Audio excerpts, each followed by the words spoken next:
Hi, my name is Henry Segerman. This is Rubenstein's cactus. This is joint work with Rick Rubenstein. So what's going on here? So there's an icosahedron down here, and there are 3 dodecahedra sprouting out of that, and then out of each of these there are 5 octahedra, they're a little harder to see, and then 3 cubes, and then 4 tetrahedra. So it's a sort of a fractal, but not really. So where does this come from? So Rick tells me that he first noticed this interesting property of the regular polyhedra when he was a kid, and he got his first set of Dungeons and Dragons dice.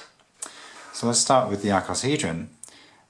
If you truncate an icosahedron at a corner, what happens is you get a pentagon. So here's the truncated icosahedron. It's a different scale, but if I sort of, by the magic of perspective, make them the same size, and hopefully you can see that these line up. Let's see, so again, if I chop off this corner here, then I get this pentagon here.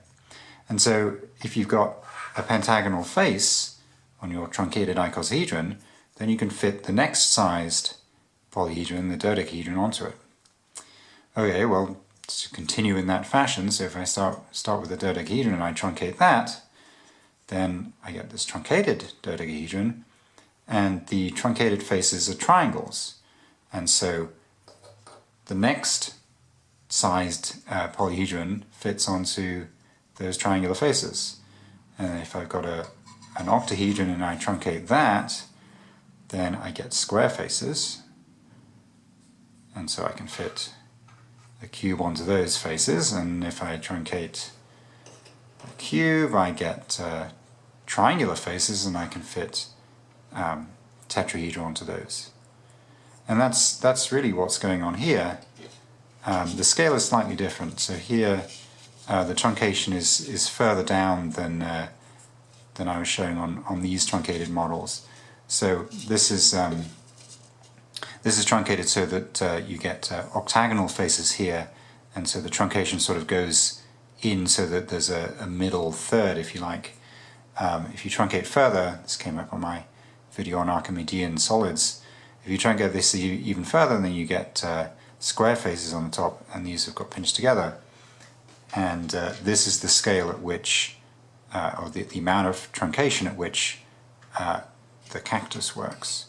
And so you can see these cubes here with these little tetrahedra sticking out of them. Those tetrahedra actually touch in the middle of the edge of the cube, just as they would here. If I put another tetrahedron on here, then these 2 tetrahedra would touch at this vertex here.